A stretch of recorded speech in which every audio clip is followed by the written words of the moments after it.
Hi, I'm Eric Lopez with NUTTAL'S Sewing Center in Salt Lake City, Utah. And this next series of videos that we're introducing to you is actually a follow-up to a 2-day online event that we did.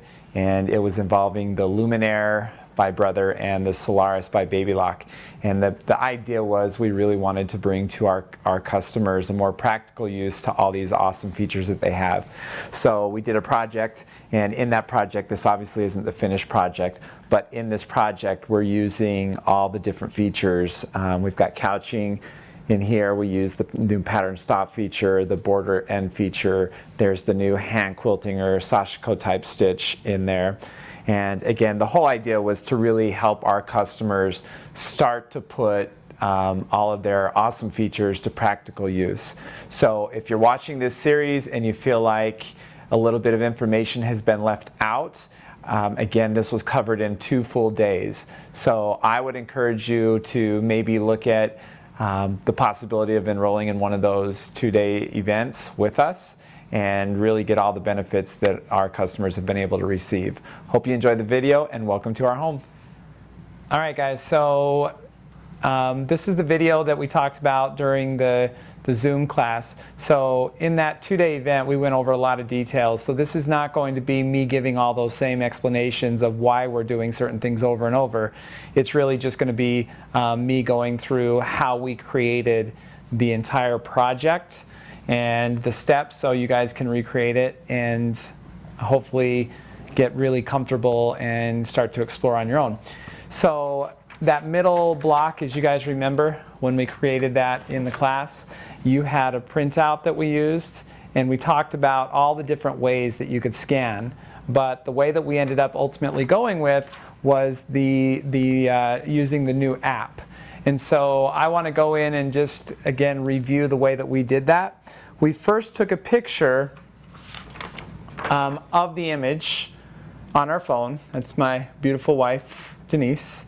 But we took the picture, so I already have that picture on this phone. And then the next thing that we did, and we'll zoom in on this, onto my phone. And now everybody can see my password. But the next thing that we did is we went in and we opened up, for the Brother, we opened up the My Design Snap app. And for the Babylock Solaris, we would use the IQ Intuition per positioning, sorry. So I'm going to open up the Design Snap app.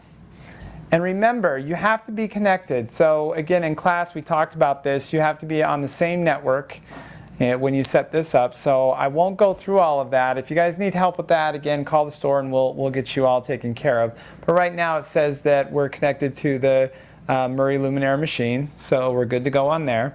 The next thing that we have is our options are going to be select image from pattern.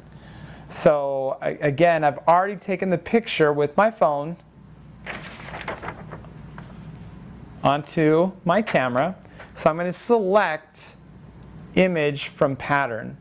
And from there we can go in and we can select the image that we took. And then we can tell the machine, or tell the system we want to send to the machine.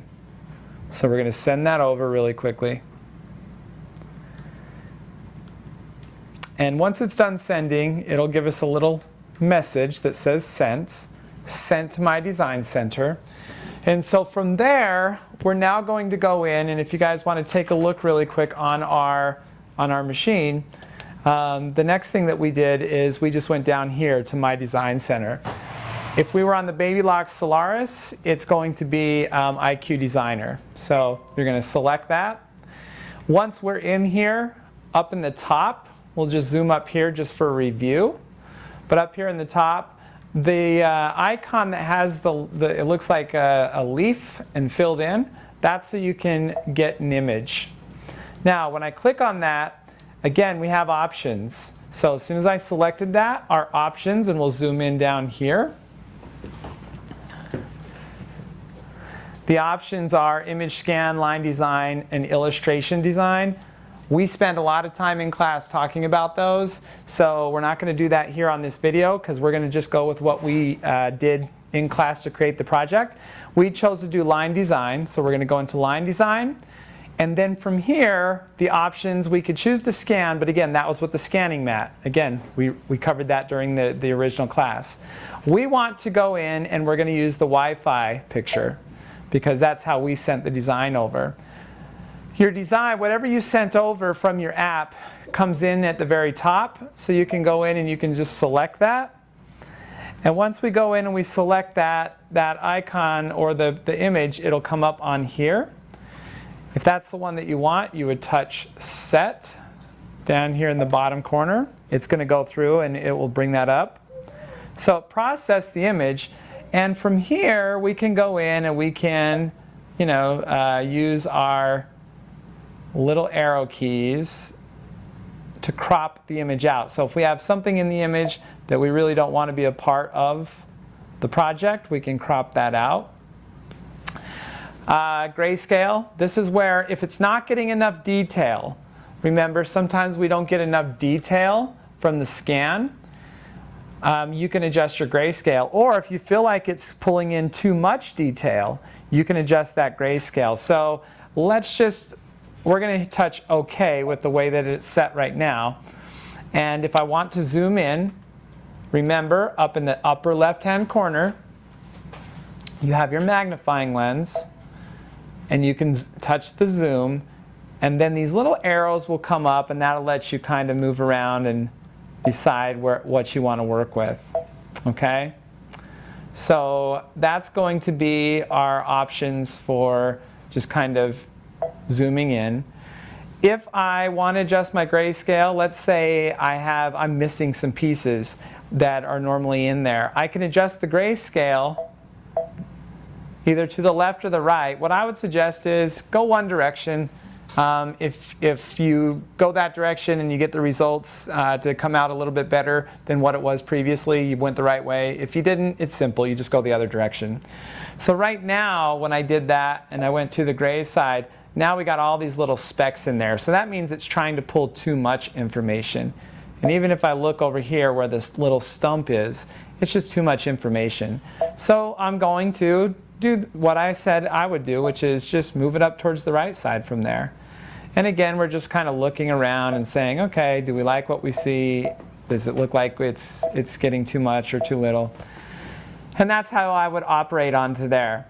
The last thing that we have in this screen down here at the bottom, this is where you can tell it, okay, now that you've turned all of this image into a line design. And again, that's what we did. We took this image here and we turned it into a line design. So now that we've turned it into a line design, this icon is going to say, is basically saying this is how we're going to, the properties that we're going to apply to those new lines. If I were to select that, a whole new screen comes up and allows me to choose, different types of line stitches. We could also choose different color. We're going to leave it because that's what we did in the class. So we're going to just touch Set. And the image is now here. What we want to do up top, so we're going to look up here for a second. And this is where we can choose to see more or less of the background. Well, we really don't even need the background in this anymore because we just want to know what we're dealing with the artwork once it's turned into those lines. So right now we've been able to do that. So the next thing that we're going to do is right here on the screen, we're going to take and I'm going to move, actually rotate this 90 degrees because I want it to be vertical. So now that we've rotated it 90 degrees, as just kind of a quick refresher, we've got on here, if I were to touch the next option down here in the bottom right-hand corner, if I was to touch that button, then what it's going to end up doing is it's going to show us what type of design it's going to look like. I'm going to do that just so you can see it. But remember, when we brought this in, we told it we wanted it to be all satin stitches. And the reality is that's not what we want for the whole design. So I've already touched that. I'm just going to return back out. It's going to take me back into this area here. And now we're going to go in and we're going to apply the attributes. So once again, I'm not going to go through all the details because that's what we do in the actual class. But this is so you can kind of recreate this project and know that you're getting it the right way and brush up on your skill set. We're going to first start with the area that we want to change, and what we're going to do is this is what we're going to work on first. So this part here, this is where we use the couching. So we're going to change this from a satin stitch to work with the couching. So I'm going to go in, up on top. So right here, we'll zoom in for a second. This area, remember, this is the area that you work with for lines. So that's what we're dealing with, is lines. So I'm going to go in, and in that area, we have options to kind of work things around. I'm going to use my mouse. I'll also point with my finger on the screen. Again, I have a plugged in mouse. I like to use that when I'm in here. I feel like I have more control. But this little paper icon looking thing, when we touch on that, that takes us into the lines properties. Now, as of right now, it's set as a satin stitch and black. I'm going to change it to green, and I'm going to change it. When I do the couching, I like to use those little diamond shapes. So all I'm doing is I'm setting up, kind of like a painter, how they set up their palette of colors. That's what I'm doing, and now I'm selecting from that palette what I want. So I'm going to touch OK, and now I need to apply that. Now, again, if you have the pencil selected, all it's going to do is that's where you can go in and you can draw directly on the screen, and it puts those lines or those attributes to whatever you drew right in here. I'm going to undo that. What we're going to use is we're going to use the little paint can that's spilling over. That's a fill option for a line. So I'm going to choose that, and I'm going to just then touch the line. And so you guys can see that a little bit more clearly. I'm going to zoom in. You can see that line is now green. This line is black. I still have my tool selected. That's the paint tool, spilling paint tool. So I'm going to touch on that next black line. And right now we should be all green in the areas that we want to be green. There is one spot that's not, and it's right here. So how do we take care of that? Well, let's first zoom in and see why it didn't work. Remember, when you zoom, and I'm going to kind of point up here for a second because this is your zoom option. The icon next to it that's the little hand, that icon is what allows you to pan around. That means move your zoomed screen. So I'm going to touch the little icon that's the hand, and now I can move my little screen. And let's really zoom in further so you guys can see this. If you look right here, there's actually a break on the image.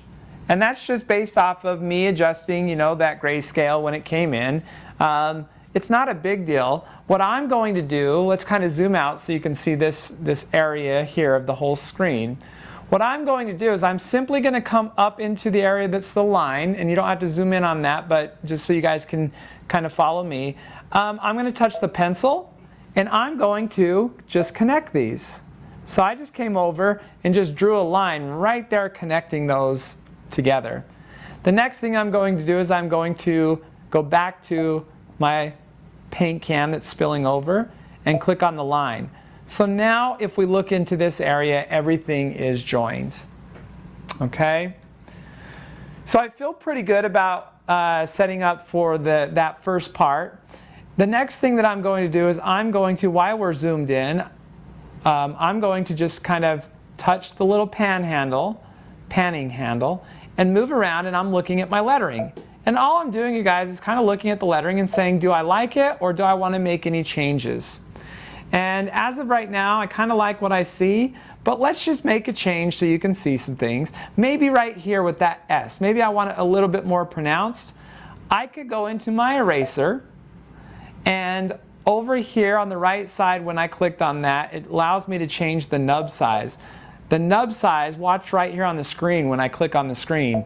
It's pretty big right now. That's really hard to control. I'm going to end up erasing things that I don't want to erase.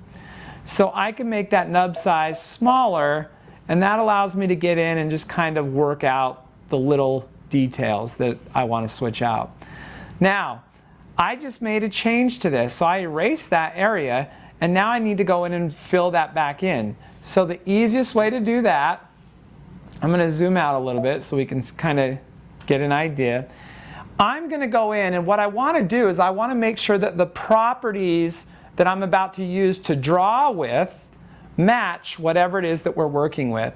So up here there's a little picker option. It's this guy right here under the pencil.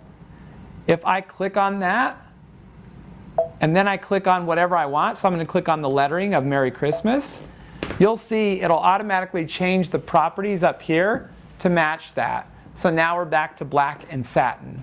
And that's perfect, because what I want to do next is I'm going to zoom in, and I am going to fix this little area of that S, and I'm going to grab the pencil, and I'm going to, right here, you'll see my little cursor come up.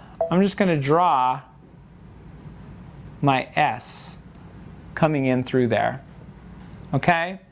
Now I'm going to pan around a little bit more and just have get an idea. Is there anything that I want to adjust or change? Maybe I want to put a little serif tip on the bottom of that. So I'm going to grab my pencil. Oops, I was already in there, sorry. I'm just going to grab a hold of the pencil, and I can just draw some lines right there. And maybe I want to clean this little line up over here. So I'm going to erase this. Whatever changes you want to make, go ahead and make those changes and adjustments. Keep in mind these are going to be satin stitches, so they're going to be nice and thick. Okay? And since I did those two kind of straight across, maybe I should do the same over here. So again, I'm just using my mouse and I'm drawing these in. So we're going to come and go straight across on that one there. I'm going to clean up the bottom of the A. I don't really like those little guys hanging out. But it's really your choice, you guys. That's what's really cool about this, is you're the one that decides, and you get to make this however you want it to be. I'm going to get rid of that little extra on the E that's coming through there. If you don't want that E as flatted as it is, I'm going to leave mine. But you could adjust it. You could erase that, erase pieces and fix that, clean it up to your liking. I'm going to kind of stick with what we've got. Maybe that R is something that I don't really appreciate, the way that it's not as cleanly working through there. So again, I'm just going back and forth between the pencil and also the eraser. Okay? It's really that easy if you want it to be. So, after I'm done looking through here, I like what I see. The next thing that we can do is we can go in, I'm going to zoom out a little bit, and if you want to just verify where you're at, down here at the bottom right hand corner, again, I could touch next. It's going to change over, and this is what we have so far. If I wanted to zoom, I could zoom in and kind of get a look at it. But that's what we have. But I'm not done here, so I'm really not happy with where we're at, because I still need to finish this off.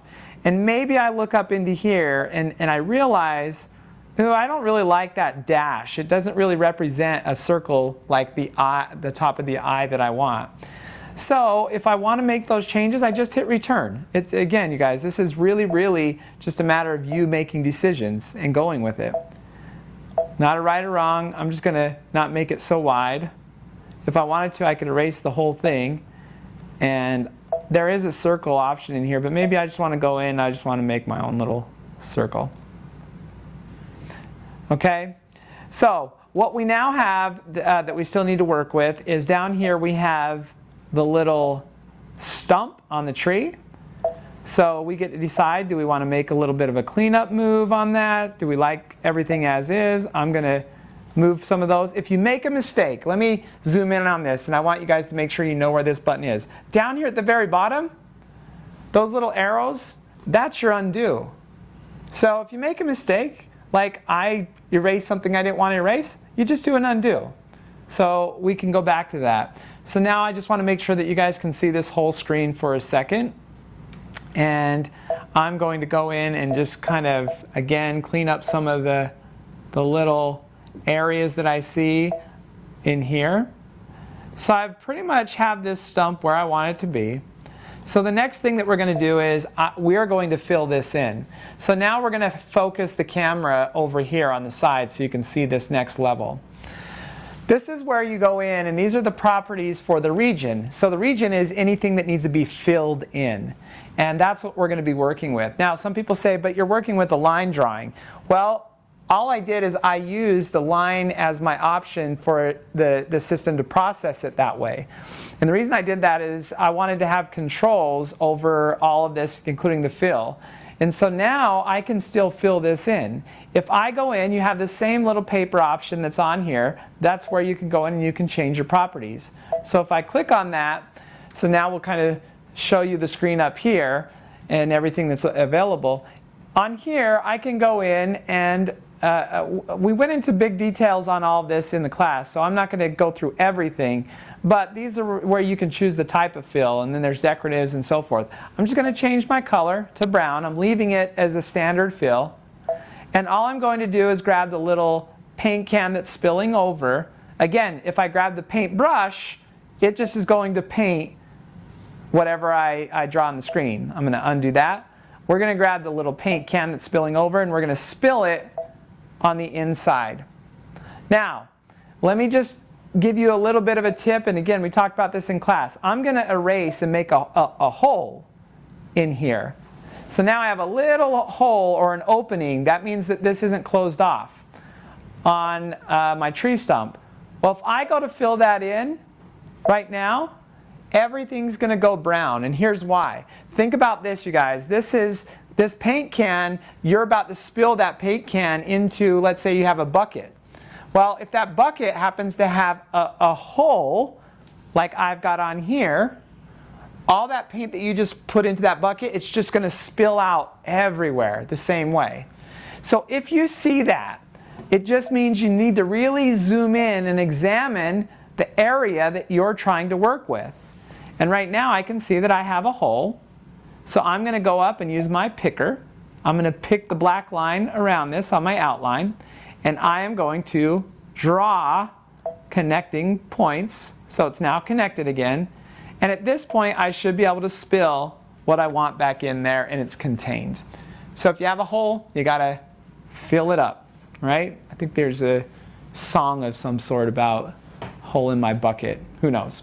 Anyway, so now we can take, and I'm going to zoom back out.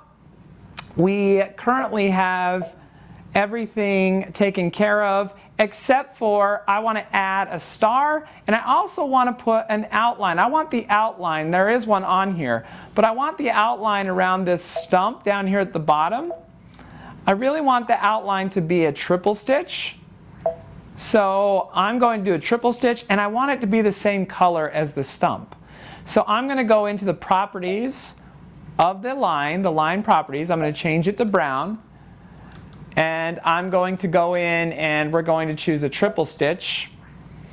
I'm going to click OK. And I'm going to spill onto that line those options. It's now a brown triple stitch. Super, super easy. The next thing that I'm going to do, and again, I want to make sure you can see this whole screen. So I'm going to zoom back out. And I just want you to see the whole screen. I know that instead of zooming in and zooming out so much, what I want to do, because again, we went over this in the class, you guys. This video is really set up for you guys to kind of just go back and refresh yourself on some of this. There's an option in under the regions where I can choose a shape. So let me first zoom out so we can see everything. But I'm going to choose a shape. And that now we're just going to take, and again, I'm not going to zoom in, I'm just going to point to some things on here. So on here, this is going to be your outline. This would be a fill stitch. This is, and that's what it's going to apply to the shape that you choose. I want the third one, which is an outline and a fill. And then I'm going to choose the little 4-pointed star, not the 5-pointed star, and OK. Now, the color is brown. I'm going to say, no, I really want that to be yellow. So let's do that, and let's just change that to being yellow, not brown. So I now have this yellow star. It's way too big. So what I need to do, I'm going to go back in and do this one more time. We'll change that color in a minute. I'm going to size this down first. Let's do all that first, and then colors can be last. I really work on the color at the end or at the start, one of the two. So I'm sizing that star down, and now I'm just going to kind of nudge it up towards the top. I really want to zoom in, so I'm going to zoom, because now I want to see where my placement of that star is going to be in relation to my line. Let me do this, because I think it's really hard to see on the screen. What I want to do, you guys, is I want to go in and I'm going to change the green part that I have in there. I'm just going to change the color to a really dark green instead, so you guys can see that on the film a little bit better. So it's not black, it's just dark green now. And we're going to zoom into here.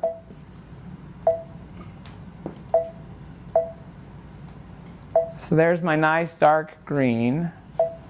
And let's take, I do want to point out something. So I'm going to show you something really fast. So we're going to zoom into this. So down here at the very bottom, there is a little icon that's the dotted lines in a square. This is your select icon or select option. This used to be really hard and difficult to work with because you had to draw a bounding box around what you wanted to select. So right now, if I went to draw a box around that star, it's going to grab other pieces and it's going to mess that up. But we now have a thing that looks like a little wand. It's really cool. I can touch that little wand, and now I can just touch on the area, and now I've got that area, and I can just move that around and just place that anywhere that I want. If there's something that is on there that I don't like, I can select it, and we can delete it out. So like I have an outline on that, I'm going to delete that outline on here. So if I have that, I can just cut that. Now, here's what I was talking about in here. Do you see all of this? See, because it was selected and underneath that, it deleted that out. So here's what I'm going to do. I'm just going to take this and I'm going to go all the way back, because we can do those things now, which is really cool. So we have our star. I'm going to continue to size that star back down. We never finished that process because I went to change the color. I'm going to get this way above that, and then I will again change the color for you guys to see. Sorry for jumping around a little bit. I'm thinking that on this you've got to be able to see that. So there is our lines that we were working with. I'm going to go back in, and I want you just to be able to see on the screen. So I've got my star that we have selected, and now we're going to go in, and I actually want these grouped. So if you look, if I use the wand, it's going to separate those. Well, I don't really want those separated, so I'm going to use a different option. I'm going to use the option where I could draw a square around it. Let me just slide this up. And this will make sure that if I draw the square around it, oops, I don't want to do that. So now we're going to go in and we're going to get that option. Now I can make this nice square. It grabs all of that, and now I can just kind of float this, move it around, size it, do whatever I need to do. So as of right now, this is what we have. And again, I'll make those lines darker so you can see them. So let me go in and just darken these up a little bit with a dark green so you can see that a little bit better. So we have our star. I can zoom in and I can say, okay, yes, I like it, I don't like it, do I want to change it, do I want to move it, all those things. I'm going to actually move it up just a little bit more because I want to have a little more separation. If I go into size, I could grab it on the screen and move it around this way. That's one way to do it. But if I click on size, these are my nudge options, and that's really what I want to do. I just want to nudge that around. Maybe I want the star just a little bit bigger, which we can do. And again, I'm not talking about all the different icons and how they work because we did that in the class. So the star's placed, and the next thing that we're going to do is I'm going to switch that to be yellow because that's what I've determined I want it to be. So I've got my yellow selected.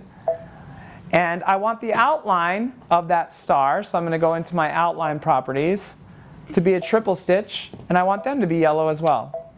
And again, I'm going to get my little paint can and spill it onto the top of that. and there we go. So the last thing that I'm going to do is we're going to use our pencil, and we are going to hand draw. This was kind of fun in the class for a lot of you. I'm going to go in and change the properties. I just want to, it's called a double straight stitch. So when you do a straight stitch, it's a double. Now, remember, I'm going to draw these directly on the screen, so I can do it either with my finger, like this. That's a way to draw them in, so I could draw them this way. I would prefer to use my mouse, so I'm going to undo those and just use my mouse. But we're using the draw function, or the pencil, because I don't want these to be perfectly straight. I want to add a little character to these little bursts that I'm putting in.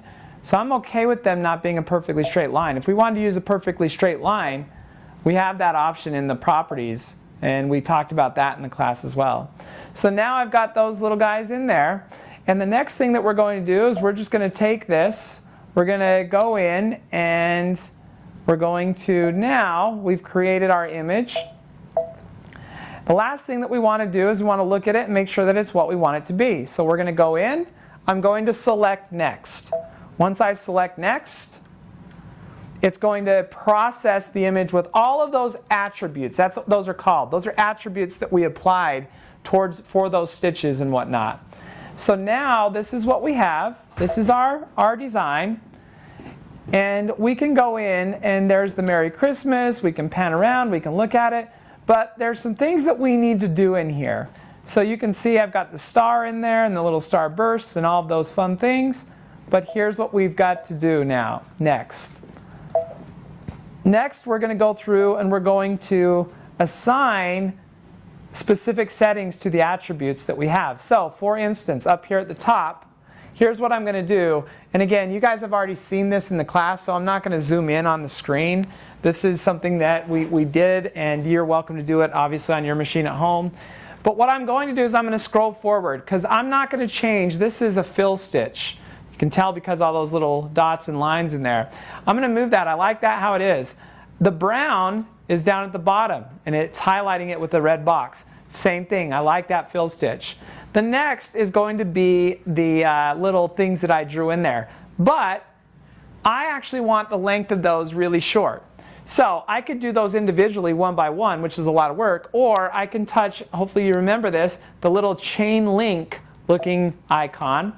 That's going to link anything that I have in this design that has the exact same attributes, be it the same color, the same stitch, those type of things. It's now going to, and I'm making the length really close together, I moved it all the way down. It's now going to adjust all of those to match.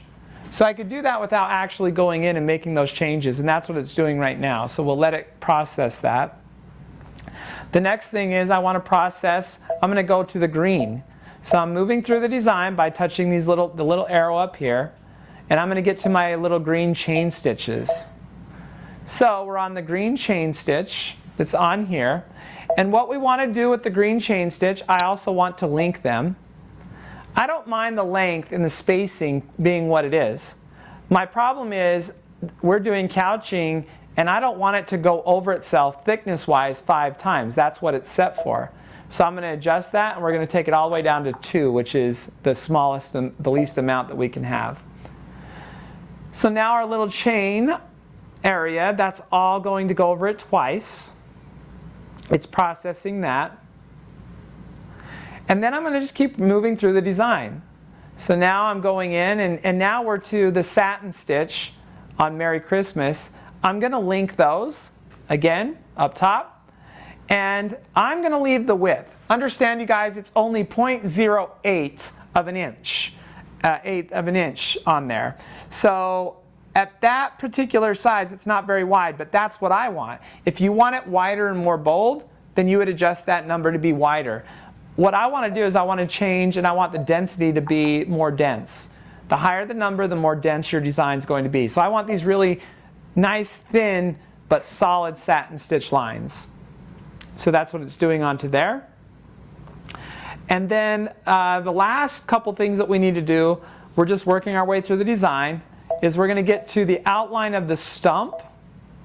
So I'm just moving forward in the design, and it's going through each of those letters. Here's the outline in the stump up here. I know that because there's a red box around it and I can see up there that's a triple stitch. I want that triple stitch to also be super short. So 0.04. And then I have one other triple stitch that I added to this, and it was around the star. And I want that to also be a really tight stitch. I couldn't use the link function because the star has a different color. It's not going to link that star, that triple stitch, without, because it's not the same color and the same stitch. It has to have the exact same properties. So now I have that, and I'm going to go in and we're just going to move that down to 0.04. Now understand your sew out, you guys. Your sew out's going to go in the order that it chooses. A portion, even though we're controlling a lot of this, some of it's still auto, what they call auto digitizing. So we're now done through there. This is really, really super, super important. And you remember us talking about it in class, but down here where it says memory, I want to always touch that before I touch set. If I happen to accidentally touch set, I have a second chance. I get this message that comes up and it says, converted to the embroidery pattern and my design center will be exited. Okay, to continue to embroider edit screen. I don't want to leave the edit screen. I always want to save a copy. I've now done this multiple times, so you're going to see a bunch of copies, but I always want to save a copy into memory. And I'm going to save, I could save it at different places. Again, we talked about that in class. We're going to save it to the machine. The reason you want to save this copy to the machine is if you go and you do your embroidery or your test sew out and there's something that you don't like, you have to recreate everything from scratch if you don't save the building blocks. That's what we're working with. They're building blocks. Well, now that we have those building blocks and we've saved it, we're good. So we can zoom back out and then we can simply touch set and OK. That will bring it over and we are ready for the embroidery side. Okay, so I'm going to work on getting everything needed for the next section and we'll meet back. I'll do another video for adding. What we're going to do is we're going to add into here the background fill behind this. So I want to add that in, and we're going to show you how to get that background fill to match whatever the image is that you're trying to fill in. Okay, so it doesn't have to be a square. This happens to be, you know, a diamond or a square, but it doesn't have to be that. We're going to show you how to do that next. Okay, so where we left off before was with after we had created the Christmas tree and basically the design on the inside. So what we're going to do is we're now going to create the background fill. Now, we could have continued on in Design Center creating that background fill, but I wanted to really do it in two separate parts, partly because I wanted to save that last design as an object that we could edit. And so I wanted that separate from the background. So now I'm going to show you how we work the background and get the sizing right and those things. So on here, I went through and I actually marked on yours, on the kits that we did in the class, these were actual stitch lines. And so the stitch lines probably won't show up as well on camera. And so I wanted to mark them. But also, I like to mark them when I'm going to use the scanning, which we're going to use for the machine, because sometimes, depending on the fabric or even the thread, the scanner has a hard time, you know, pulling in all the details every once in a while. And my fabric in particular, that would be a little bit of an issue. You'll also notice I've used the new stickers. These are not necessary for what we're about to work with. The reason that I use them is because you'll see in a minute, and again, we did this in class the same way, but I use them as a better reference point. So these are the little sheets that came with your Luminaire 2 or the Upgrade 2.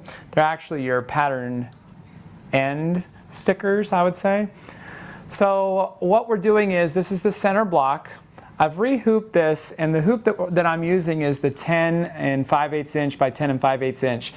I could go with the bigger hoop, the biggest hoop, but the problem with that is you're really going to get the best embroidery when you use the smallest hoop possible. So this is really what I wanted to work with because I'm going to get the very best tension all the way around. You also don't want to see these side points, and I mentioned this in the class, but if you tighten that hoop too tight, these edges are going to start to bow up and you don't want that to happen. So just make sure you're not going too tight. So right now, this is what we're working with. And again, we're going to set the size of the design based off of this area here.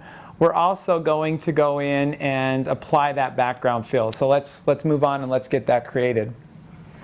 So we're going to go in, and I'm going to, and then we'll kind of zoom in on this screen over here. I'm going to go into the home key. I'm going to go into My Design Center, or IQ Designer if this was the baby lock.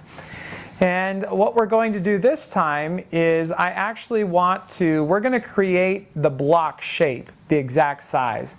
So we're going to zoom out so you can see the entire machine. I just needed you to know that we were in Design Center. So right now, we're going to zoom out so you can see all of everything that we're working with.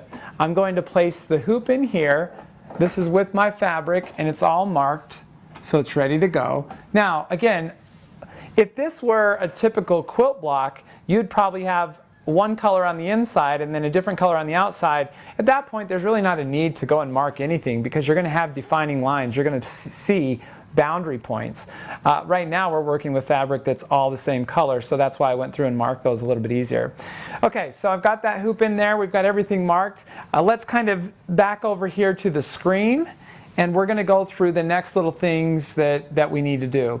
I want that background to come in so I can work with it. So here's what we're going to do. We're going to go up in the top, and we won't need to really zoom in on this screen right now because this again is something we've done in class. We're going to go into our load image, and this time you have the option, same options, image scan, line design, and illustration design. I want to go with the image scan. Image scan, you guys, again, is just the background. It's going to bring in whatever image you have either on your scanning mat or what's in your hoop, but it's only going to be the background. And that's really important to know because a lot of times we click image scan and then we try to apply attributes to those lines, and it's actually not creating lines or it's not creating shapes when we do that. So we're going to use image scan, and it's asking how do we want to scan, what do we want to import. We're going to use the scan option. Now, it's showing the picture of the scanning mat. And this is just to really illustrate, it doesn't have to be the scanning mat. So I could do, if I wanted to quilt a quilt on here, I could actually just take my quilt and bring it in. I'd have it basted together, but I could bring it into this and we could scan it in, and then we could just quilt or draw right over the top of the block. We're going to choose scan. When I click on scan, it's telling me to make sure the embroidery frame is all the way in. So I'm going to check that and make sure that we're in. So we're now locked in. We're going to go in and let the machine scan. So after it's done with the scan, now one thing that it's doing right now, in the class I had you go in and turn on, there was an option in settings, and that was to, for the camera, basically for it to have a calibration to the height of the fabric. So that's what it's asking us for right now. If yours is not doing that, that just means you don't have that turned on in settings. And so it's okay, other than your scanning isn't going to be as accurate with that turned off. It is an extra step with it on, but I find it's worth it to have that on there. So we're going to take with our little snowman stickers, and we're going to go in, and what I really want you to see, that's what's on the screen, but let's look at the fabric, and we're going to zoom in, and you're going to find on there's a little projection. We're going to try and get this in there. Oh, there, you can kind of see it in there, and that's pretty good. Let's see if we can zoom in just a little bit closer, and you're going to see there is a projection of the little snowman in here on my fabric, and you'll see it a little bit clearer as I go in. So there's a projection right here, and what's going to happen is you're going to take your little snowman sticker and you'll see that projection a little bit better. So now we've got that projection. I'm laying that snowman sticker down in the same orientation and right on top, and then we're going to go in, so now we can zoom back out. And what's going to happen is we're going to have on our screen, I'm going to have the option to hit OK. And so if we watch over here on our screen and I touch OK, it's now going to go in and the machine is going to recognize the sticker. So it's using the camera and it's recognizing the sticker, and what it's doing is it's calibrating the height of the fabric that's in there. I mean, we would all agree that this is going to have a little bit taller height because of the batting and the extra fabric versus just a regular piece of cotton underneath there. So it says detection successful, remove the embroidery position mark, press OK to start the background capture. You want to remove that just so it's not in there. So all we're going to do is we're going to sneak over here. We're going to pull the sticker off. And then we can touch OK. And let's zoom out so you can see the full machine and the screen. So we're going to zoom back out on the camera so you can see the entire machine and the screen. And we're going to touch OK. I'm just going to set my little sticker up here for now because I'm going to reuse that later on possibly. So we're going to let the machine go through, and now it's going to do an image scan. Now again, you guys, what I want is just the background. I'm not trying to digitize or create an embroidery design off of this as of yet. I just need that background in here. And then what we're going to do is we're going to be able to pull in our file that we already created. And now, because we saved it as an object type file, we're able to pull it in and make changes if we need to. We can change the stitch type, we can make it bigger, make it smaller, rotate it, do whatever is necessary on here. Now, if you look at the screen that I have over here, and we can kind of zoom in just for the full screen, there you're now seeing my image background. Remember, I can make that image background as bright as I want it to be or mute it down. That's up to me. And the reason I like putting those stickers on there is because it really highlights what I'm after. So the next thing that I want to do is I'm going to go in and I'm going to bring in my design, but think about what we're doing. We're really doing this design on point. So I happen to hoop this square. So what I'm going to need to do, because when I say on point, you notice right here, the star is in line with the point up here.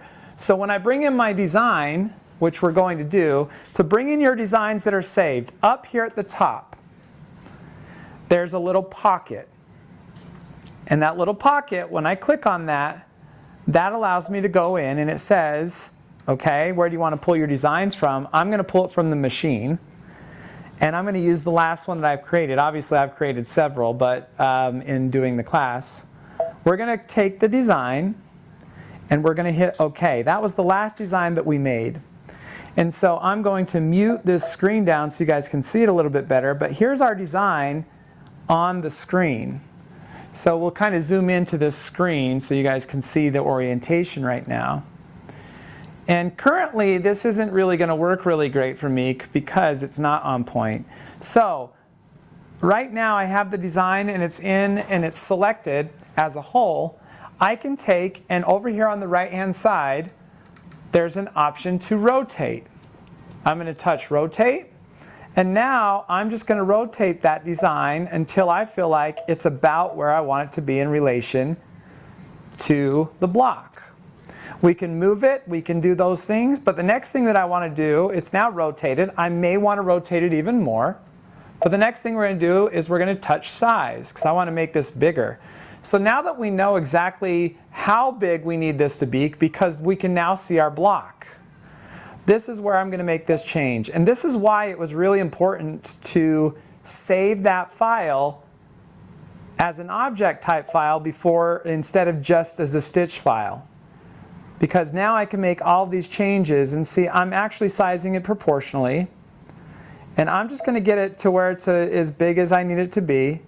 And if I feel like I want to rotate it a little bit more or even move that, I can move the design and place it. So I'm just going to kind of place this by, I'm going to eyeball it in there, and I think that's going to work for what we're doing. This design can be a little bit tricky. I'm really going to go off of the star point and just kind of align that up. So I'm going to rotate that slightly, just a little bit more. And now I'm just going in, 1 degree increments. And then I can take and we can move this and get it placed. So the big thing is I don't want any of my stitching coming outside of the square. So if we zoom in, I'm going to turn this up just a little bit. As right now, if we zoom in, you can see, and I'm going to use my mouse so you can follow the mouse on the screen. We haven't created this block yet in the system, but right here, this is the block that we want this embroidery to land in between. I've placed it based on where I want it to be. I've rotated it, I've sized it, I've done all of those things.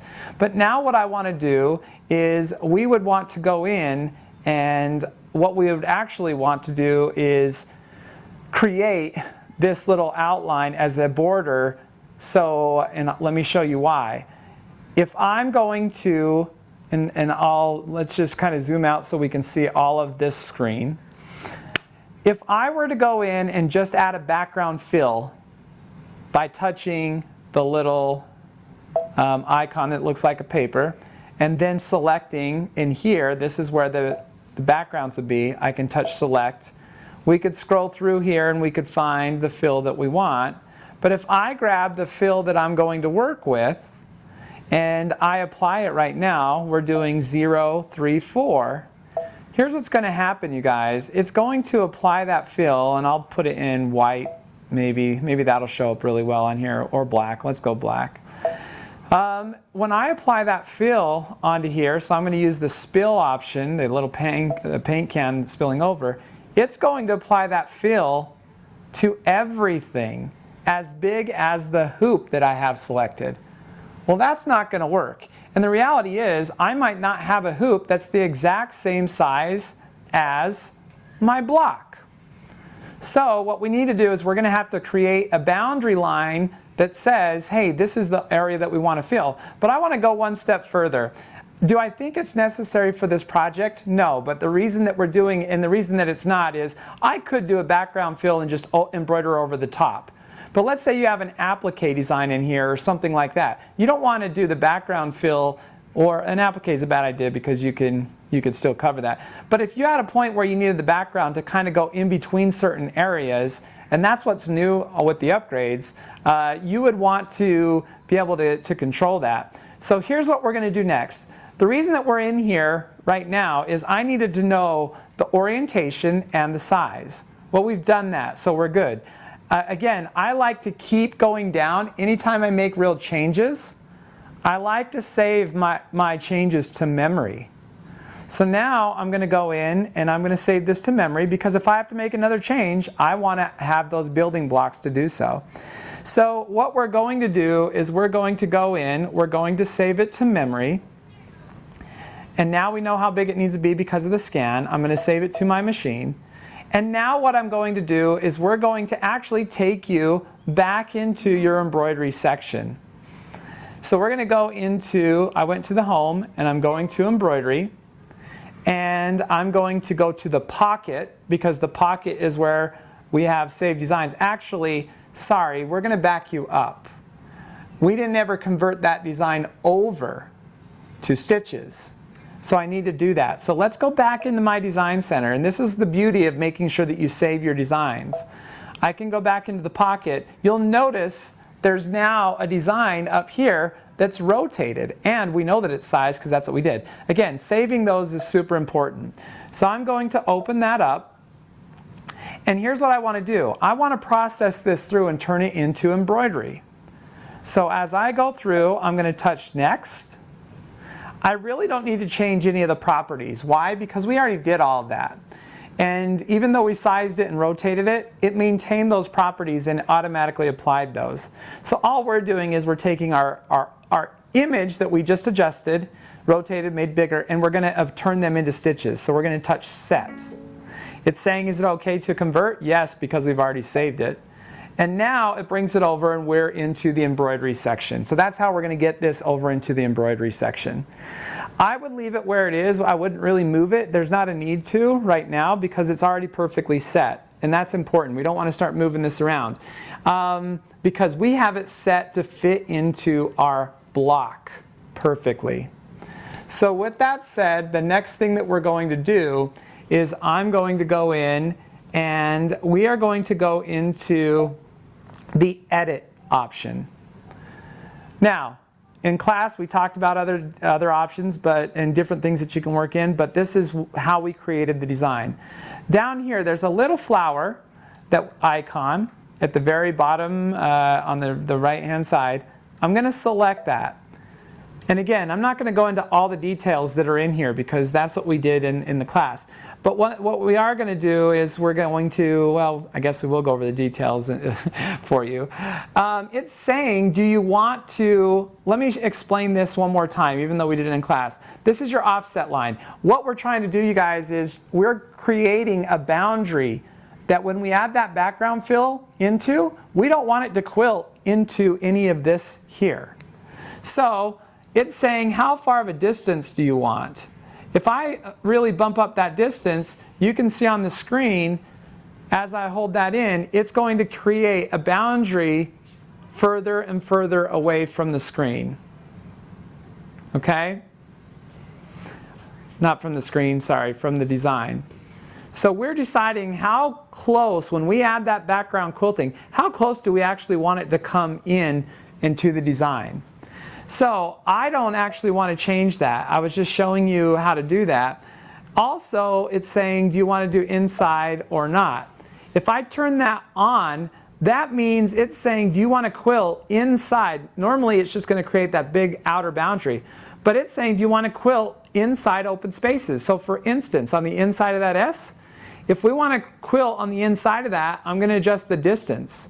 And I'm going to adjust it down all the way to the lowest. The lowest is 0.004. That means it's going to quilt as close as it can, and it's going to allow me to add quilting even to the inside areas of this here. So what we're doing is we're creating a shape, and that shape is going to match exactly my design. Okay? So when I go in and I say I want to add this to memory, I can adjust this if I want it out or up, but we're going to leave it all the way down to the bottom. If I want to take this, I want to put it in memory. So down here at the bottom right, we're going to select memory. It's going to give us a little message that says, to use this, you have to recall from my design center stamp pattern list. That's great. That's exactly what we want to do. So we're going to touch OK. And we are going to now go out of here, and we're going to go back into Home. It says, is it okay to cancel the current pattern selection? It is. And we're going to go into My Design Center. And then from My Design Center, it said that we need to pull this from the Pattern Stamp menu. Let me show you where you find that. It's in the Shapes. And then up in the top section of this is different types of shapes. But right here, there's an icon that should look familiar to you. That icon, you guys, that icon is exactly the same icon that we used to create that outline. When I click on this, again, you're going to see other stuff because I've created more, but the last one is always here. There is the outlines that I just created. So when I click on that, on here, when I click on that and I say, and then I click OK at the bottom right, it brings in my outlines. And those outlines should also match my embroidery file. I can do that. I can go in and I can click on the pocket, and I can also pull in the embroidery file so I can see that. And now, if I were to zoom in, let's just see what we've got. Now, if you look really closely, I've got my embroidery file, and here's the outline to kind of match that. If need be, we can adjust that, meaning we can slide it around, move it around, and do all those things. I'm going to turn off the embroidery file because I really just want to fill in the areas, and I don't want it to get confusing. But the next thing that we need to do is, we originally used our scanning to bring in the background fabric, and it's gone. So I want to bring that background in again because I also, and again, just to show you what happens, I'm going to go in and fill this in. And we went over this in class, but it's just a really good reminder. So I'm going to fill this in with my design that we're choosing to quilt with. And I'm going to use a black color just again so you can see it. When I spill this in, there's now defining lines, but it's going to go as big as the hoop that I have selected. And I'll show you where you can select your different hoop sizes. But look what it did. because we have a boundary line, it's stopping it from going everywhere. Well, I still need to create that boundary line out here, so when we do it on our actual quilt block, it fits that block perfectly. So here's what we're going to do. I'm going to undo that because that's not perfect. I'm going to go back into scanning. So we're going to click on image scan, and we're going to do an image scan, and we're going to scan. It's going to ask me, again, it's going to say, hey, put the little guy on there, snowman. I'm just going to pop it down on there. It doesn't have to be perfect, just has to be in the same orientation and basically in the same spot. Touch OK. It's going to find that scan, that little snowman. It's going to check the height. And then the next thing that it's going to do is it's going to scan everything in that's in the area. It says that it found it, so it's saying to remove and press OK. Now, are there other ways to do this? Absolutely. These are the methods that we followed in class, so as a follow-up video, I really wanted to keep it the same. And again, I know in class, since it was a 2-day class, we went into really big detail on all these things. This is just, again, a follow-up for you guys to go home and have something to work off of. So it's going to do that scan.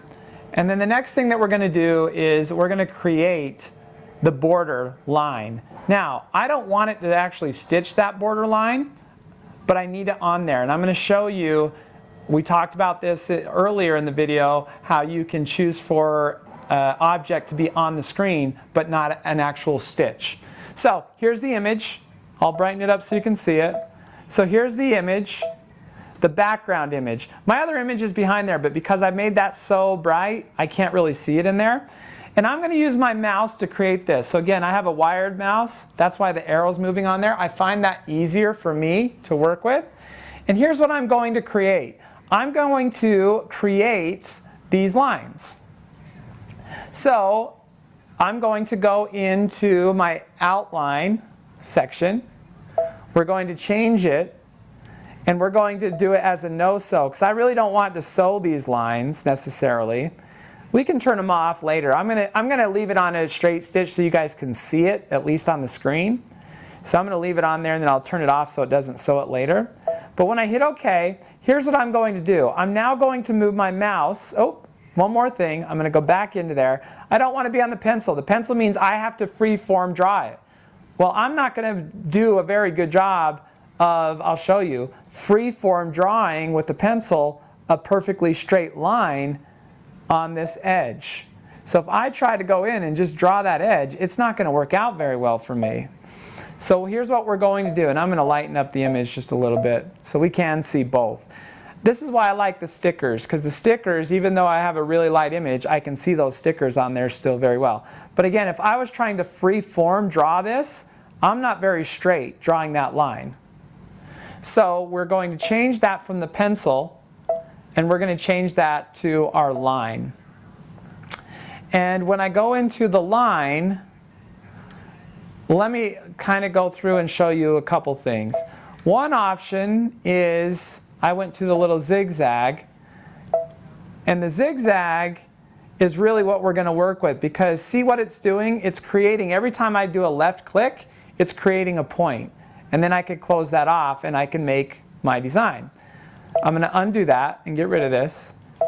If I were to use, and we talked about this in the class, just the straight line, I'm going to have to do multiple clicks. There would be, and I would have to actually drag this.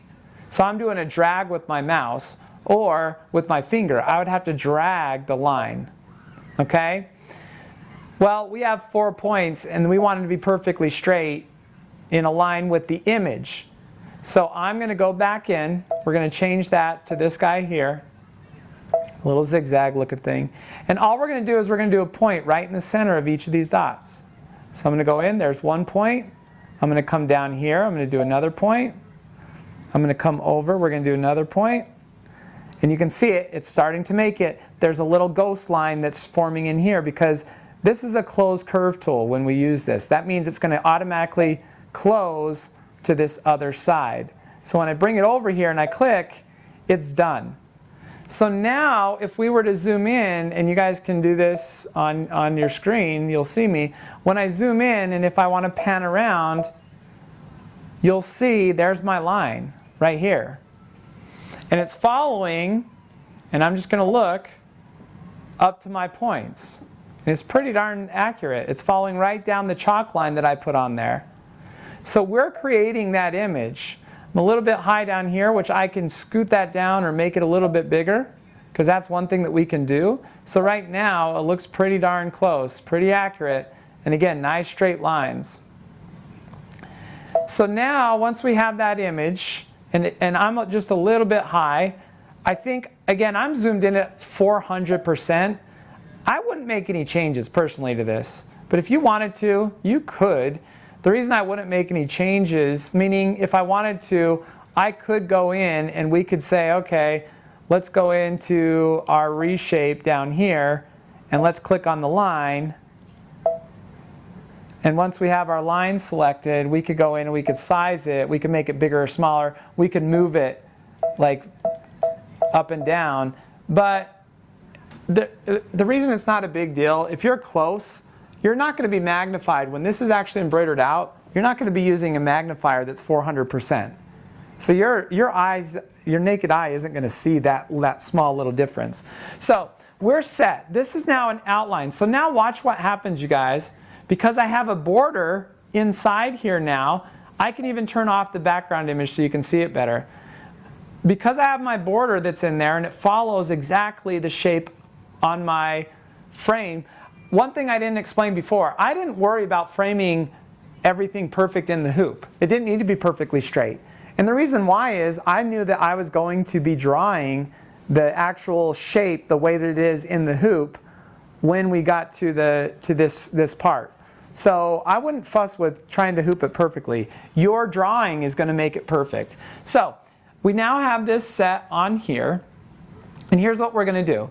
I'm going to go in and I can now take, and I already have selected my background, and now watch what happens when I do the little flood fill. Now it only fills it to the shape. And then we also have some other areas inside here. I'm going to zoom in so I can see these a little bit better. But we can also, and this is new to the system, we can also now go in and we can add inside here, we can go in and say, well, I want it to also fill in this little area. And I also want it to fill in, that's too small of a spot. I'm not going to worry about that.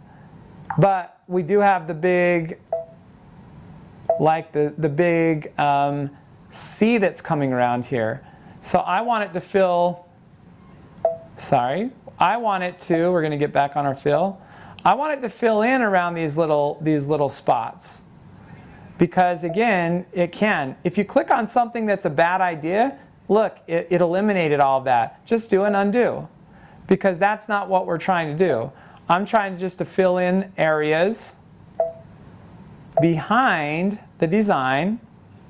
And I used my pan option up top. So again, the little hand, when we're zoomed in, we use the hand to move around. And I'm just filling in all the little areas that are inside our stitching values. Now, there's some little spots in here. It's up to you. If you really want to go in and fill those in, you can. I wouldn't, because it's such small detail. Again, we're zoomed in 400%. That for me, the machine would add that detail in, but I just don't think it's necessary. You're going to have a bunch of jump stitches. It's really not something that I would do. So right now I feel like I've got a really good fill inside here, and I'm just panning around to look. So let's go back out to 100%. And now look how clean that's going to be. That's going to be the stitching behind there, is that black that you see. At this point, I could go in, and I really don't want this line to stitch, as I mentioned before. So let's not forget about changing that. We're going to go up into our line properties, and I'm going to choose this icon that is where it has a line through the stitching. And I'm going to touch OK. And I'm going to spill onto the edge that option. So now this line does not stitch. It's only going to be doing the quilting and everything else that's in here. The next thing that I can do is we can pull in our pattern that we had before. So now I'm going to go in and we're going to grab, I'm going to go into my pocket of my machine, and I'm going to get my actual tree that we created earlier. And let's see if we've got it in here. We sure looks like it. Now you can see our lines. They weren't in there before. So now we have our straight stitch lines. And I might want to, I'm going to line them up a little bit more. So I'm going to go in and I'm going to nudge them around. And all I'm doing, guys, is lining them up so they're kind of more centered to that stitching. And to me, it looks perfect. It looks great. So we can zoom back out. Didn't take much. We're zoomed back out. We can see exactly how our tree is going to fall in line with our stitching that's on here. And so now we can go in and we can do what is the next option. So again, if it were me, I would go in and save this into memory. It's a good idea because if you do memory, it's now saving everything as one. So if you want to make any changes, you can do that. So we're going to go into memory. We're going to save it into the machine. It's now saved. And now we're going to go into our next option. So when we go to next, this is now going to add the stitches. Now, keep in mind, we've already completed everything that we needed property-wise with the Merry Christmas section. And in class, I already talked about all of these other items that are going to pop up on here. So I'm not going to go into those details because that was something we did in class. So if that's something you need help with, again, I would recommend obviously doing the class because it's a 2-day class and it makes more sense getting all the information there. So if you notice, we don't have a defining line going around the outside, which is what I wanted. Because I would be, if I was doing this on a quilt block, it's already pieced together. I don't need a straight stitch around that. I just need it to quilt inside that block. So that's what we're doing on here. So everything looks great. I think we're ready to go. We're going to do a set. We've already saved it into memory. So we're going to go in and we're going to do set. Convert the embroidery pattern. We're going to say OK. That automatically brings us into the embroidery side, you guys. So now we're into the embroidery area, and this is exactly where I want to be. So the next thing that we're going to do is we're going to get ready to embroider this. So what I want to do now is we're going to stop the video. I'm going to get a few things kind of set up, and then we'll come back and we'll get into placement of the design. We're also going to talk about doing the chenilling, or not chenilling, but the couching, because that's a really cool attachment. And I think you guys are going to know, well, in the class, obviously, you played with it and loved it, but those that are watching this that haven't taken the class, really cool feature. So we'll come back and hit those up next. Okay, so the next thing that we're going to do, let me back up really quickly because I just did an update today to my machine, and some of your machines are probably now at the same updates, 3.05 as of today. And there was some things happening with the scanner that were a little bit odd. If you find that when you go to use your scanner that the machine continues to turn on and off, what you can do is, what I found is you can just go in and you can turn the thickness detection off, do a 1 scan, and then it seems to work just fine after that. So here's where we're at. We're going to go in. We brought the design over, so everything's made. And the next thing that we want to do, you guys, is we want to do the placement.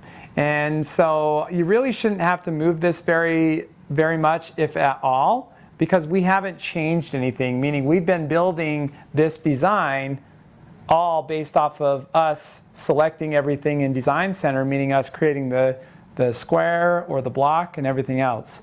But how are we going to check that? There's several ways. I like to use all of the features that we have on the machine that are an advantage. The first one that I'm going to do is up here at the top. There's a little camera, and there's an option to go in, and if you touch that little camera, you have the option to scan the background. Now the background image is off right now. I just have it so it's not showing, but as soon as I hit scan, it's going to turn that on. So I don't need to worry about turning it on or off. I can hit scan. It's going to go in and it's now going to tell me that they want to do the fabric detection thickness, which I would do. So I'm going to go in, same thing. We're just going to detect our fabric over here. This process is the same. Now, there's different ways that you can change the lighting on there, and again, all the stuff that we talk about in the class. I will remind you of a little trick that I like to use in a minute with the projector. But it's going in, it's detecting the thickness. Once that thickness is detected, it says it's successful. We're going to take our sticker off, we're going to go in, we're going to hit OK. I just keep using the same sticker too. You're going to find that I find that to work for me. So it's going through the scanning process, and what it's scanning now is it's scanning, again, the background of what's in the hoop. So it's scanning the entire hoop and whatever's in there. And we're using this for placement. So I like to always scan before I embroider. So let's zoom in over here now onto the screen, because you're going to see it actually pulled in exactly what we were working with. So the next thing that we have is we can go in and zoom in. So I'm going to zoom in on here, and I'm just going to kind of look around and see what it looks like. I'm going to pan against my outline, and it looks pretty awesome. See, what's happening, you guys, is I scanned in the image as a background and my design is transposed on top. So we're looking at this and we're actually seeing how it's going to fit inside my area, and it looks really, really awesome. If I needed to move it, I could from here. I could adjust it and make those changes. I like where it's at, so we're going to go to the next option, which is to embroider. Now when I touch embroidery, it moves me over to a new screen. This is where I can turn my projector on. So there's a difference between your camera and your projector. The projector, the camera, let's back up. The camera scans whatever's in your hoop and brings it onto the screen. That's what we're looking at here. The projector, which is so awesome, is this little cone-shaped icon up here. And when I use the projector, I'm actually going to turn off the background, because I don't need to see this background on my screen. So I'm going to go into the camera first, and I'm going to turn it off. If I turn it on and off, I can toggle it. The image is still there. But the next thing I'm going to do is I'm going to touch my projector icon. Now, I'm going to show you two things. I'm going to show you first the projection, then I'm going to show you what I do to kind of change that a little bit.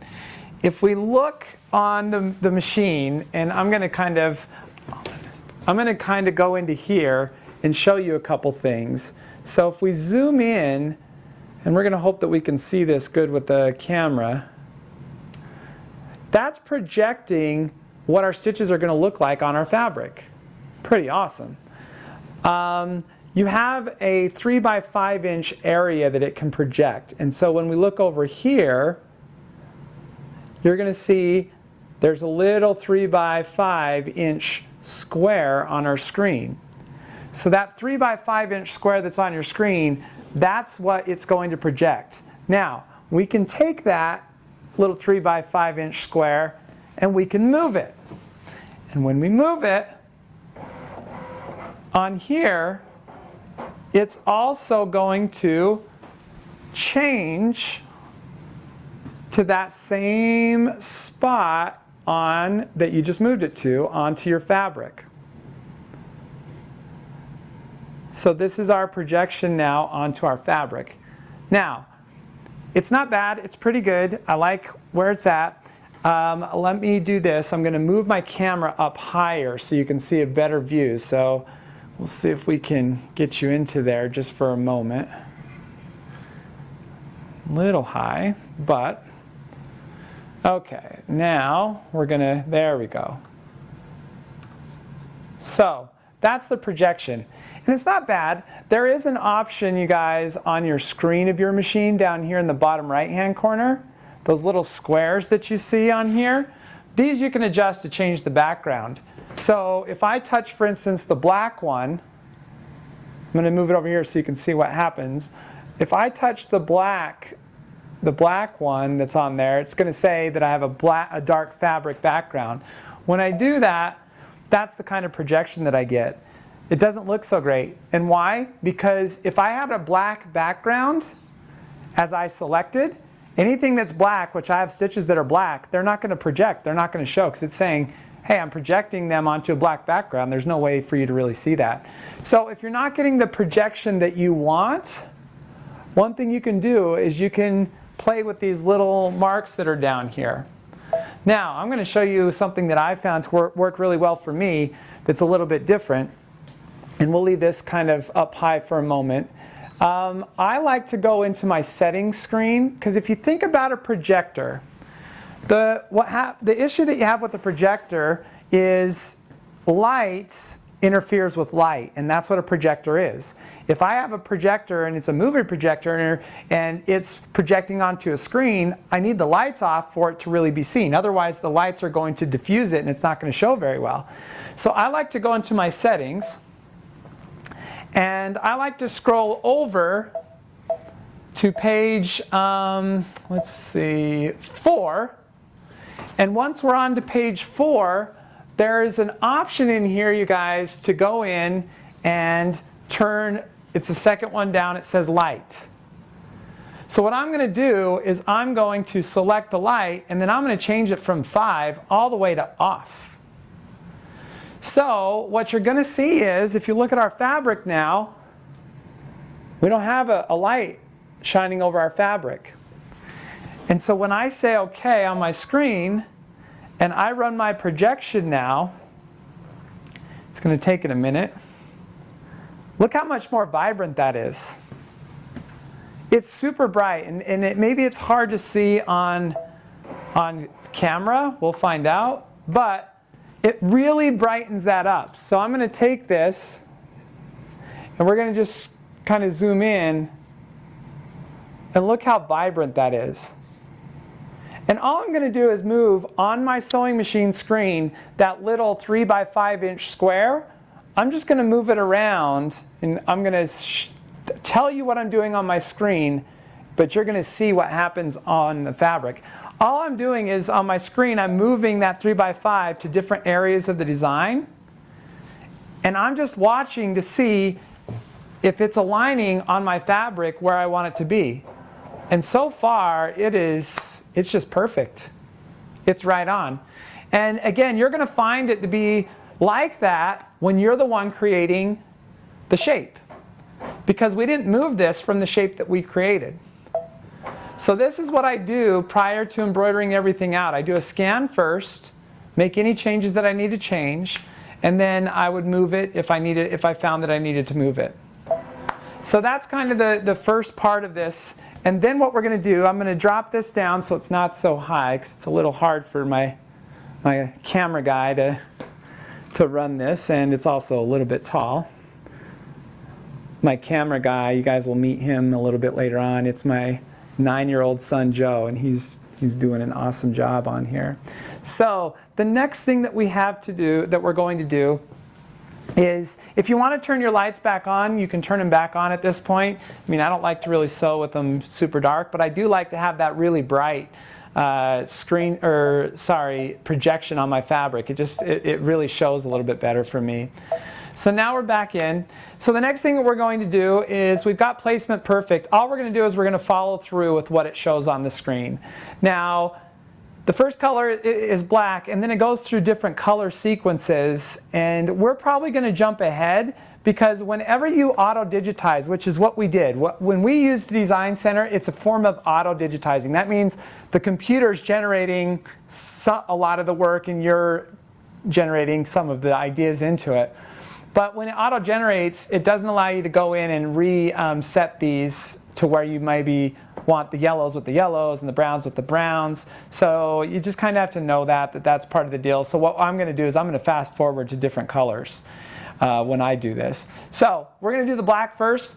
I do have a regular bobbin case in. So people are going to say, well, why do you have a regular bobbin case? Shouldn't you have the embroidery bobbin case? It's really up to you on this type of design. I'm doing quilting on here, and I'm not doing anything that's really dense.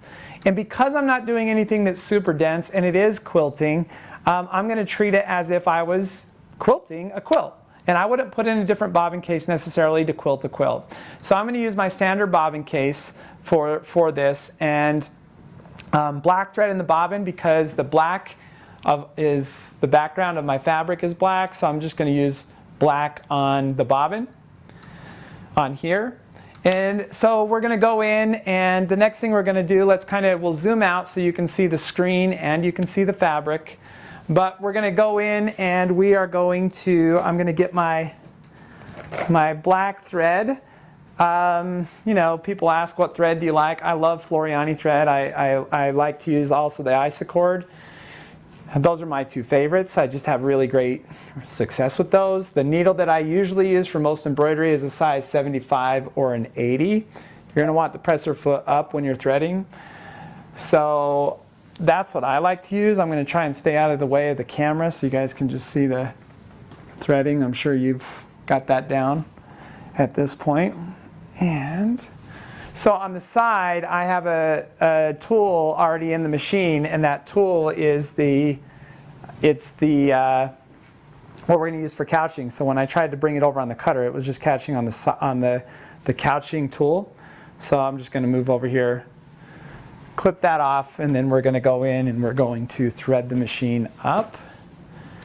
Now another thing that you might find that is going to work for you if you're quilting anyway within the hoop, you know, the machine is really awesome. It can clip between jump stitches. So down in here, we can go in and it'll clip between jump stitches and whatnot.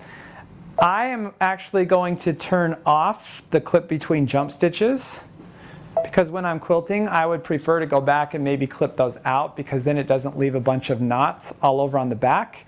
But it does mean that I have to cut those out. So you have to decide on the look that you're after and what you're going to be comfortable with. So we can go in and we're going to hit start. We're going to let this quilt. We're going to run it through kind of a fast motion so we can get to the next piece. So I'm going to start this baby up and we're going to get quilting. Okay, so before we go too far, I was originally going to put black thread in because that's how we designed it. But on our sample, we did a red thread just to match the fabric. So I've got my red thread in there. My two favorite brands are Isacord and then also Floriani. I just really love their products, both their thread and their stabilizer. So I've got red thread, embroidery thread in here. It can be regular thread, it doesn't have to be embroidery thread. Again, we're quilting, so you kind of have to think along those lines. But one thing that I would do is I would go in and just like in quilting, I'm going to advance to the first stitch. So in the class we went over this, we're just advancing to the first stitch. But what I would do is I would pull up my bobbin thread, and again I have black thread in the bobbin. So we're going to take one stitch, just pushing the needle up, needle down button. And I'm going to hold those two threads at the beginning. And again, we turned off of our cutter and because of the idea that it's quilting and we're going to have, I don't want a bunch of knots underneath there, but we're going to kind of get that started and let it quilt through. And then we'll go into a hyper mode in a minute here. And we'll let this go from one area to the next. And you notice because I have my cutter turned off, it just jumps over there and keeps going. So we're going to let that do its thing. I'm going to pull that thread through here. I'm going to get rid of this other little thread and then we're going to let it quilt and meet back after it's done. Okay, so we've now quilted this and we'll zoom in so you can kind of see some of the quilting in here. And I went through and trimmed everything out. So remember, if you're going to turn off your cutter, I like to, when it makes a jump stitch, I like to stop the machine and clip those stitches as they go through.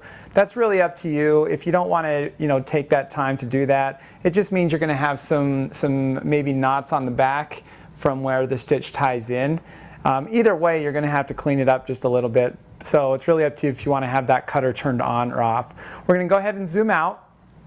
And what I want to do is have you, we're going to zoom in actually on the screen over here on the right hand side. So I'm going to put my hoop back on. And then I want just a picture right here so you guys can see this whole screen area. So now if you look, I've got two yellows. I've got the yellow star that's a fill stitch, and then I also have the triple stitch outline, and then I also have all those little straight stitches that we put in there. But they're separated by separate colors. I don't want to have to change this thread more than I need to, so what we're going to do is we're going to advance through to those stitches once it's done and then move back. Now some of you are going to say, well, isn't there an option to go in and combine those if they're the same? It's on here, but it won't work when you do auto digitizing in some cases. And whenever we use Design Center, that's actually auto digitizing. So that's kind of where we're at. So we're on the yellow. Everything is set. So we're going to go in, and the next thing that we're going to do is we're going to not quilt, we're going to embroider the star. That'll be the next thing that we do, is we're going to embroider the star onto our fabric. So we're going to slide over so you can see the whole view of the machine and also the screen. And we're going to get embroidering. So I've got my yellow thread up in top, so we're ready to go. We're going to just take, and I'm going to hit the go button. We're going to let it do its thing with the yellow. And get rid of some of this thread that's in there. And the yellow goes really, really quick. So it's just, again, it's just doing that fill-in stitch on that star. And what I want to show you next is just how we advance that over. So as soon as it's done with the star, it's going to stop, and it's actually going to tell us to put in brown, because that would normally be the next stitch, or the next color. But we're going to stick with the yellow and just move to that next option. So it's done on there. So what I want to do is we're going to zoom in on the screen. So we're going to pull it in, and I just want to kind of show you the screen on here. So it automatically went to the brown, which would be the next color. But again, I don't want to go in and make this yellow change twice. So down at the very bottom, if you guys can see this down here, there's a needle with a plus and a minus. So when I touch that, it's going to bring up another set of screen, or another screen over here. This is where we can move through the design, 1 stitch forward or backwards, 10 forward or back, 100, 1000, 0 puts us back to the start. But these little arrows up on top, that's what I'm actually looking for. This allows us to move one level at a time, so one color at a time. I'm going to bypass doing the tree stump, which is what's next, and then it says it's going to do Merry Christmas. I'm going to bypass that, and now we're into the yellow. So since I have yellow on there, I feel like I just don't want to do it twice. We're going to go through and we're going to embroider that next. So we're going to zoom out, and you can kind of see it finish that off. So I'm going to hit the start button, and now you'll be able to see it on. We'll zoom out and show you both the embroidery and the screen. Now, I have the cutter turned off currently, so I actually want it on. I don't want to have to trim these out. So let me show you really fast on the screen where that cutter is turned on or off. So down here at the very bottom, next to the return key, there's a picture of some scissors. We're going to go into there. And right now, we have jump stitches. It's not highlighted. When I say highlighted, if you look, end of color trim is blue around it. This one's not. So we're going to turn that back on, because I want it to clip the jump stitches. If you find that your machine is not clipping jump stitches, that's probably turned off, or the setting for the jump stitches can be adjusted. Sometimes the machine doesn't know if it's a jump stitch or not, so it doesn't clip it. So now that I've turned that back on, I'm going to hit OK. We'll kind of go back over to the machine, so you can see the embroidery, so you can see the entire machine and the way that it's working. We're going to hit the go button, and we're going to let it do its thing. So now it's doing jump stitches. There it went. And it's going to go through and finish this embroidery portion. So the yellow works out really quickly. And so the next thing that we're going to do is we're going to get into the brown once that yellow is completely done. So we can do the little stump. So I'm going to grab my isocord thread that I'm going to use and get it ready to put on. And once it's done, we'll put the brown on. We'll do the stump of the brown. We'll advance it forward so it does the brown. So you'll see how we advance forward and backwards more than once, so that should get you pretty comfortable. in the scenario.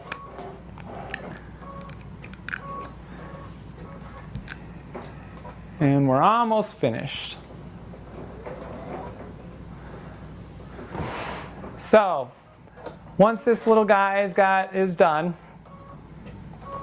we're going to take and we're going to, I don't want to advance forward to doing the outline of the brown because that would be the next brown color based on the design. Because remember, we skipped the actual tree stump. So I need to actually this time go backwards in the design. And it's, again, really simple. If we were to make this design using our software, some of you might have, P-Design 11 or Palette. If you have your software, that's one advantage of the software is you can control all of these things.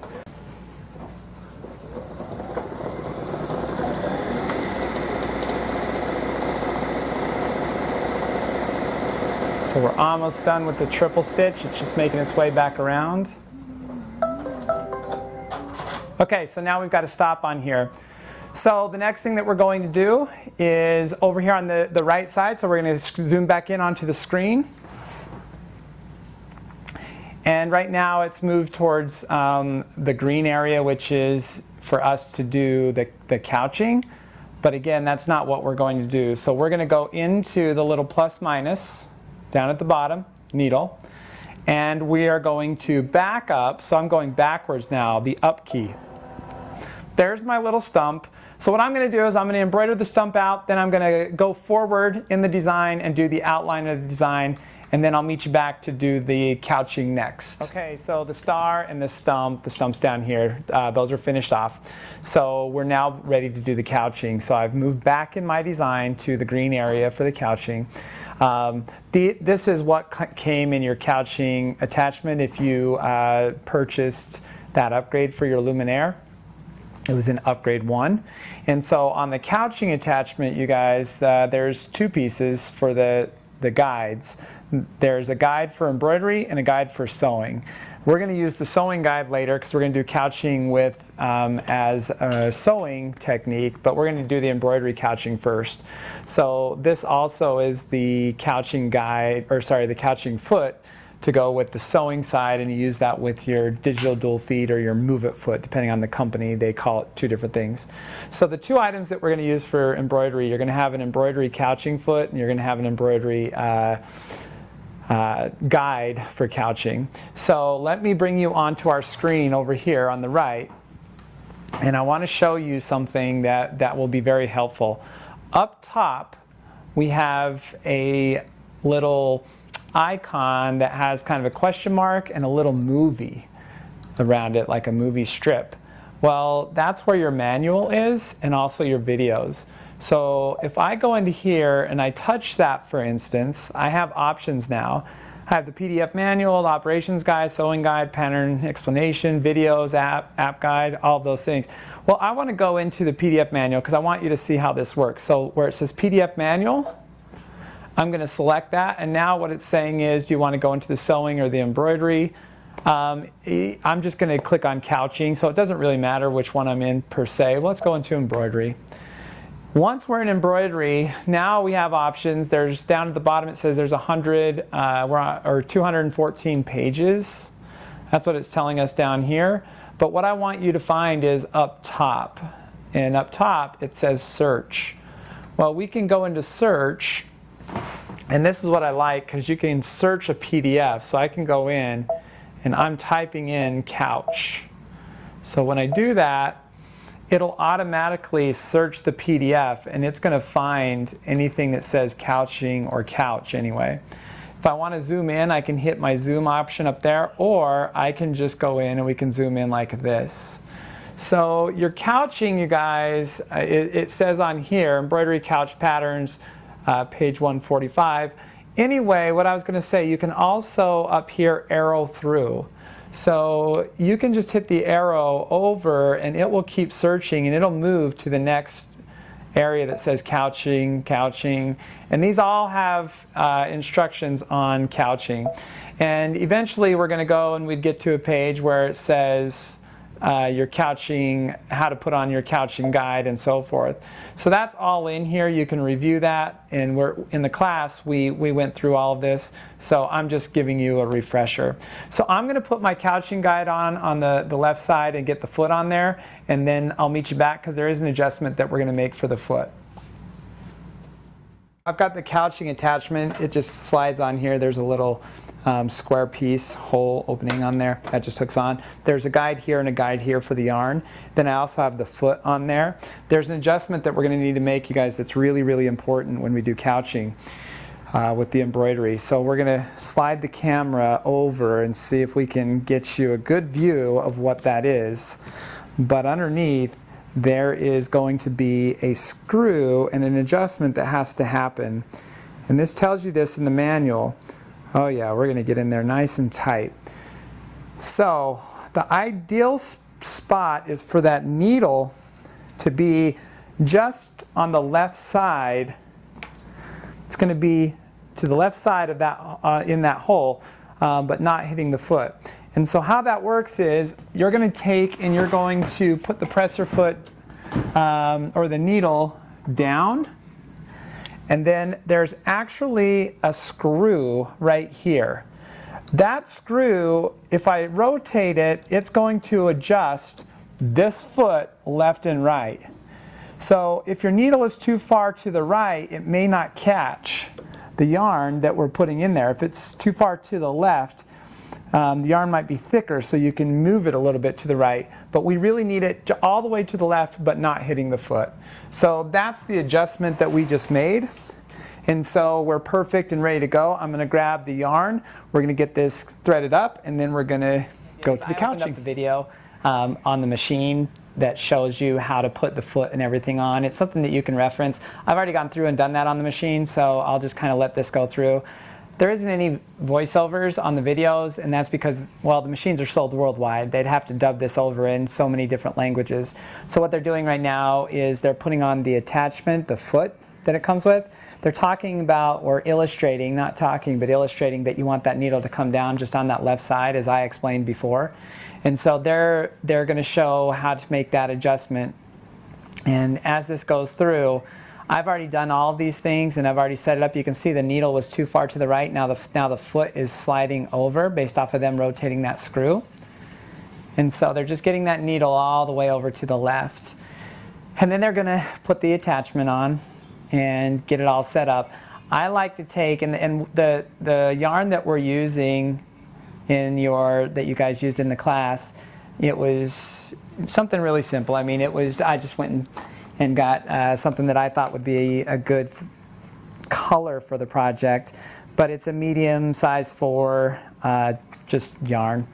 So that's the embroidery attachment. They're showing how to hook it onto the side, which I had already done. So that's going to go on there. And one thing that I would do on here, I make sure that my thread's actually in the right spool pin, because I bring and I put my couching yarn, I do it different than they do. I put my yarn through the one on the left. And the reason that I do that is because I don't want the thread guiding through there to interfere. So I actually don't put it through both guides. I just put it through the first one. So it's really up to you. You can do it either way, because I still have my other thread up on top. So I really like those using the thread stand. This is why I want to show the video, because this is something that is really hard to see if I was to show you on my screen. And then last but not least, there's a little tool that comes with this to slide in. It's a little wire. That's the other part of the couching attachment. And that little wire just slides through the foot. You're going to put your yarn in there, and then you're going to pull it through. Now, once you're set, you're ready to go. And so they're going to show it pulling through there, and that's the last part. So what I'm going to do is I'm going to stop the video, because I've already got it to this point, and we're going to go ahead and go and do the embroidery. Okay guys, so we're ready to do the couching, and you can see it's in the area that we need it to be. There's a few things that I like to do. I like to slow the machine down, so I'm going to go into the settings when I do the couching, and I'm going to take the maximum embroidery speed and I'm going to move it down, and we're going to put it, in the 600 range. then I'm going to touch OK. So that's just going to slow the machine down. One thing you have to be aware of when you're doing couching, and we'll zoom out so you can see all of the machine, but one thing that you're going to have to be aware of is the couching, as this yarn comes through up on top, you're going to have to watch that because you don't want it to all of a sudden get a bunch of thread coming up and trying to pull it over. It'll ball up on there, so you just kind of need that to come through. You don't want it too loose or too tight. Every once in a while I'll kind of stick my hand up there and actually hold the yarn as it comes through, just to make sure that we're not getting too much distributed in there as we go. So I'm going to hold my yarn when I start, and then I'm just going to go in and touch the start button, and we're going to let the machine do its thing. So it's going to get started. Now, I'm going to let it take a few stitches, and then I'm going to go in and I'm going to stop this in a second here. And it looks like it had a little area. So now it made that big jump. So I'm going to let this do what it does. I'm going to clip this off here. And I actually don't think it needs to come all the way back to the top, so I'm going to clip it up here. So I'm going to let it start down at the bottom. And same thing, I'm going to take this, and as it goes through, I'm going to let it get going, and if you need to, you can stop. So here I am, I'm holding that thread kind of up at the top, so I'm adding a little bit of tension because this yarn, so it's a really good size, but I don't want it to feed through too heavy all at once. It could clog up the machine, you'll get a lot of needle breaks and so forth. So I'm just a little bit cautious of that. Some people take the yarn and they put it in a jar behind the machine. Lots of things that you can do. I'm going to stop the machine, and I'm just going to clip this guy off right here. And so now what we're going to do is we're going to let this go through, we're going to let it finish doing the couching, and then we'll meet you back and we'll go to the next step. Okay, so we just finished the couching. Looks really, really awesome. And the one thing that I would make sure that you guys do, and we talked about it in the class, like I said, I kind of add a little tension to it. I kind of hold that yarn a little bit. If you get too much yarn feeding through, what's going to happen is you're going to get a mess, and then the machine's going to have a hard time feeding it through, and you could have a possible needle break. At the end of this, because this stitch was forward and backwards, it's a reverse motion feed, it's really locked this in. Sometimes you have to pull the thread to the back side of the yarn and tie it off that way. On here, you're fine just to go up and clip that right up next to there. So that's what we've done, and we're good to go. So we're going to kind of come back over to the screen over here, and the next thing that it shows, based off of how the design was designed, is the outline of the stump. But we've already done that. So remember when we took the browns and we did all of the browns and then we moved back in the design? So what I want to do next is I'm just going to arrow through, and it went back to the beginning. We're going to keep arrowing through until we get to the lettering, because that's the only thing that we have to do to finish. So there's Merry Christmas.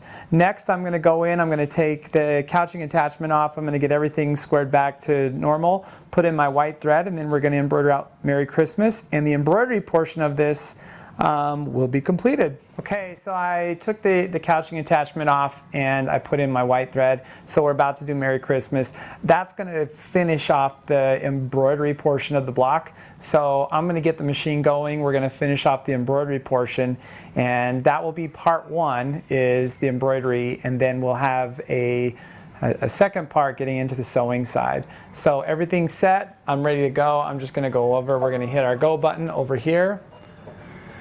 And the machine's going to go kind of at wherever it needs to. Again, it decided where those stitches need to be.